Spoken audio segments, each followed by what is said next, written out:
महिलाओं का बहुत ज़्यादा सम्मान है, जो मेरे मजहब में नहीं है। मेरे मजहब में एक भी प्रॉफिट महिला नहीं है। और आपके धर्म में, सनातन धर्म में, आप पुरुष भी महिलाओं के चरणों में जो देवियां होती हैं वो पूजनीय होती हैं और फूल देते हैं। मैंने जब नवरात्रि मनाई तो मैंने देखा कि बच्चियों की पूजा हो रही है। तब मुझे लगा कि हमारे यहाँ तो 9 साल में शादी की बात हो जाती है और आपके यहाँ तो 9 साल की बच्ची को पूजनीय माना जाता है और देवी की तरह पूजा जाता है। जिस हिसाब से बड़ी होती चली गई, गज़वाए हिंद का नारा, उसके बाद फिर सनातनियों के विरोध में बहुत सारी चीज़ें, और सनातनियों के विरोध में जहर अंदर अंदर मदरसे के अंदर भरने को जब मैंने पूरा रिसर्च किया, तब मैंने आवाज़ लगाई कि जब गज़वाए हिंद का नारा हो सकता है तो भगवाए हिंद का भी नारा हो ही सकता है।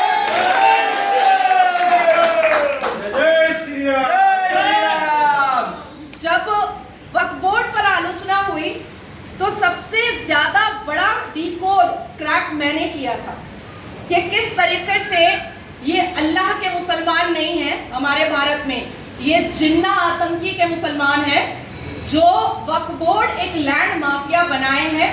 तो सनातन बोर्ड भी बनाओ। All India Muslim personal law board है तो all India Hindu personal law board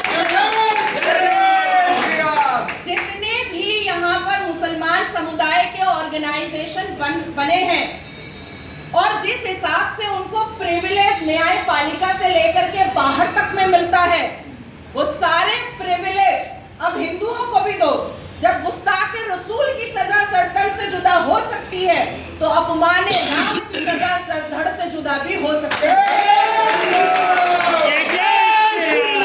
अगर ये नहीं हो सकता तो ये भी होने नहीं देंगे। उसके बाद फतवा आया कि फतवा तो भाई इस्लामिक चीज है, उसको भी मैंने डिकोड किया और मैंने कहा कि अगर फतवा इस संवैधानिक देश में चलेगा और हिंदुओं की मेजॉरिटी के देश में चलेगा तो फिर हिंदू भी फतवा निकालेगा और कहेगा सबको टीका लगाना पड़ेगा अगर भारत में रहना है तो, कलावा बांधना पड़ेगा अगर भारत में रहना है तो। दारुल हरम की क्या जरूरत है हमारे भारत में? दारुल हरम एक अरबी वर्ड है जिसका अर्थ निकलता है वॉर करने की जगह। दारुल इस्लाम, उसका क्या काम है हमारे भारत में? मेरा ये भारत जो है ये संवैधानिक देश है और सबसे बड़ी मेजॉरिटी सनातनियों की है। दारुल इस्लाम का मतलब होता है जहाँ पर इस्लाम की शिक्षा दी जाए। तो जिनको इस्लाम की पूर्ण शिक्षा चाहिए, जाइए ना भैया, मक्का मदीना क्यों नहीं जाते हैं? जाके रह के देखिए ना। रेप करेंगे औजार काटा जाएगा, चोरी करेंगे हाथ काटा जाएगा, गलत नजर से लड़की को देखेंगे आंख निकाला जाएगा। इसलिए मुसलमान जो है, जो लुच्चा मुसलमान है वो नहीं जाता है मक्का, अपनी जगह जाके रहो, नहीं जाता है। लव जिहाद बहुत बड़ा एक मुद्दा है, बहुत बड़ा मुद्दा है। इसकी स्ट्रैटेजी चल रही थी 77 साल से। अब लोगों को समझ में आया कि अरे ये तो हमारी बहू बेटियों को माले गनीमत समझ करके लूटा जा रहा है। लव जिहाद सिर्फ काट करके फ्रिज में नहीं रखा जा रहा है।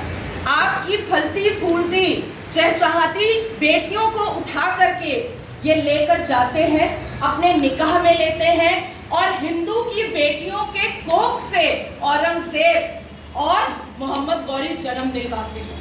ये भी बहुत बड़ी स्ट्रैटेजी है, आपको चिढ़ाने की स्ट्रैटेजी है, आपको ललकारने की स्ट्रैटेजी है। मुद्दे बहुत सारे हैं, बोलना स्टार्ट करूंगी तो शायद 2 घंटे भी कम पड़ जाएंगे।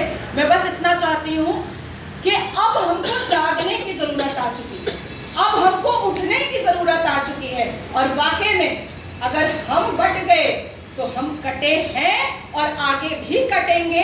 इसलिए हमें बटना नहीं है, हमें एक रहना है, एक मुट्ठी बन करके रहना है। और अब सामने वाले को बताना है कि अगर भगवा निकल गया तो सारे पत्थरबाजों की माँ की दूध याद दिला दी जाएगी। आज मैं अपने आप को बहुत भाग्यशाली समझ रही हूँ, इसलिए कि मंदिर के परिसर में मैं हूँ, एक भी मुसलमान नहीं है और सारे पुरुषों के भीड़ में खड़े होकर के मैं सुरक्षित हूँ। ये आपके संस्कार हैं,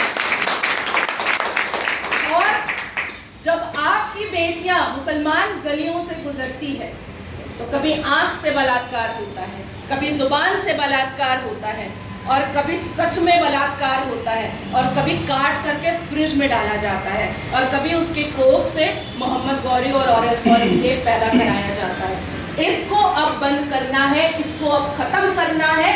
ये औरंगजेब के ठरकजेबों की औलादों को उनकी औकात याद दिलानी है। बोलिए सियावर रामचंद्र